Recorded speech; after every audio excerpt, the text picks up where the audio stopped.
আমি সেই মেয়েটি, সেই মেয়ে যার জন্মের সময় কোনো শাক বাজেনি, জন্ম থেকেই যে জ্যোতিষীর ছকে বন্দি, যার লগ্ন রাশি রাহুকেতুর দিশা খোঁজা হয়েছে।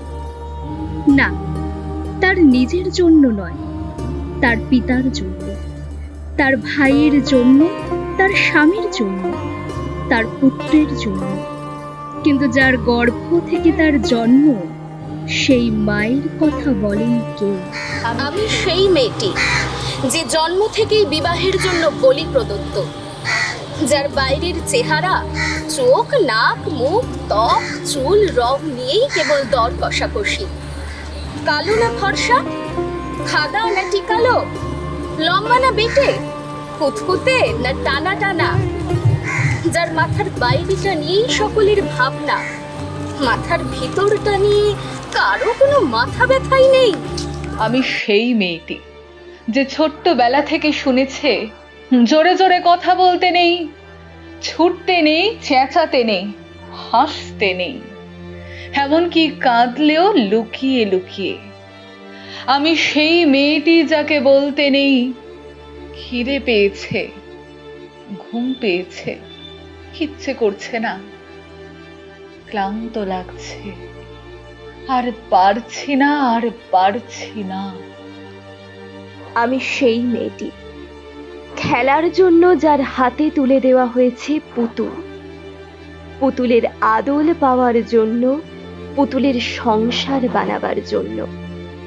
আমি সেই মেয়েটি যে জন্ম জন্মান্তর আগের প্রাগৈতিহাসিক জ্যোৎস্নারাত্রির স্বপ্ন দেখে এখনো আতঙ্কে চমকে চমকে ওঠে।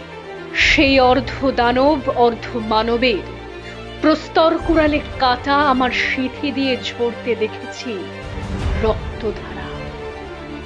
আমার হাতে লোহার শিকল পরিয়ে হিচড়ে টেনে নিয়ে যেতে দেখেছি এক গোষ্ঠী থেকে আরেক গোষ্ঠীর দিকে লুণ্ঠিত সম্পদের মতো।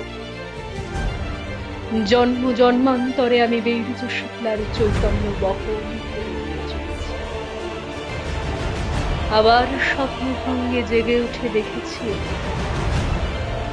আমার রক্তের চেতনায় মেয়েরা যত্ন করছে সিন্দুর, হাতে লোহার পালা। আমি সেই মেয়েটি যে গত কোনো শতাব্দীতে 5 বছর বয়সে মালা দিল গঙ্গা যাত্রীর গলায়, কুলীন ব্রাহ্মণের 365তম স্ত্রীর অন্যতমা হয়ে।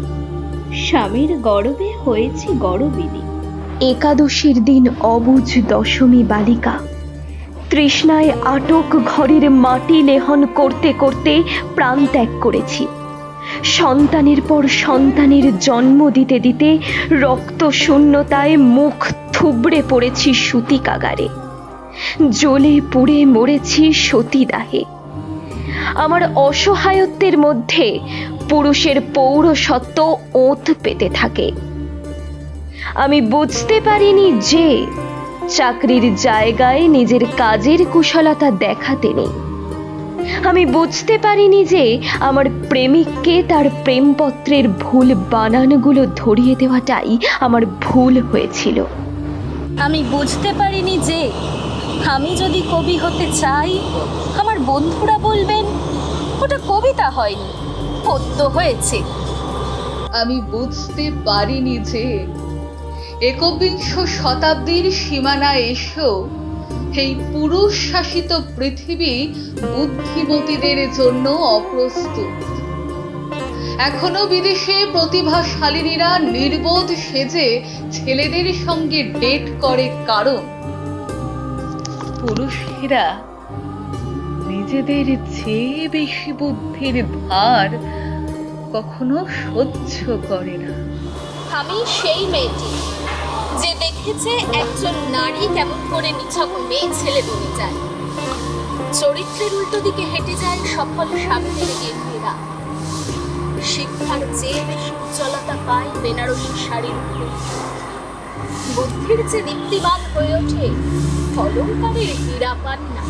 আমি সেই মেয়েটি যে জীবনের কয়েকটা বছর কেবল ফুলের পর ফুল, পুনরূপ আমি ভুল করে চলেছি।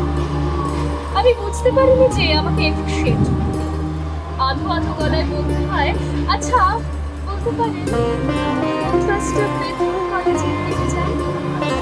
আমি সোজা যে কোনো একটা ছেলের মতো আনন্দের সিট।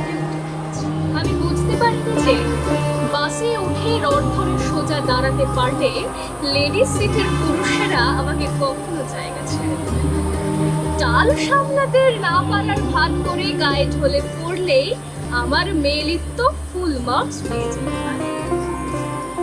আর এভাবেই কিন্তু কিছু না বুঝতে বুঝতে আমি এত দূর চলে এসে আর ফিরতে পারিনি। এখন যে পাউডার লাগালে আমার অ্যালার্জি হয়, লিপস্টিক এত সুস্বাদু যে আমি লাগালেই তা বেমালুম খেয়ে ফেলি। এতদিন পরে আর কেচে গন্ডুস করে আমি ন্যাকা হতে পারিনি। অন্ধকারের দিকে ফিরতে পারি না বলেই কি আমি অপমানের জ্বলন্ত কয়লার ওপর দিয়ে হেঁটে যেতে চাই দুঃখের দিকে?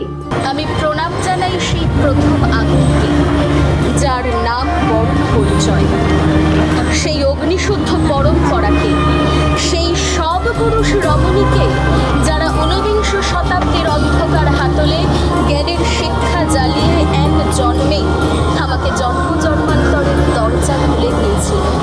আমি আর চরিত্রের দিকে চলে যেতে যেতে খুলে ফেলেছি পণ দিয়ে কেনা বিবাহের ছোট গয়না, সংসারের আমাকে ভুলিয়ে রাখার পানির বাটা জর্দার কৌটো, আমাকে মায়া ভারী করানোর জন্য পিতা স্বামী শ্বশুরের পদস্থ পদবী। আজ প্রেমের জন্য ফেলে যাচ্ছি আরাম, সোপার্জিত সাকান্নের জন্য ফেলে যাচ্ছি কৃতদাসের চরমযশ, জেগে থাকার জন্য ফেলে যাচ্ছি ভাগ্য, যন্ত্রণার জন্য ফেলে যাচ্ছি শোক, জ্ঞানের জন্য ফেলে যাচ্ছি অন্ধতা, আনন্দের জন্য ফেলে যাচ্ছি সাফল্য।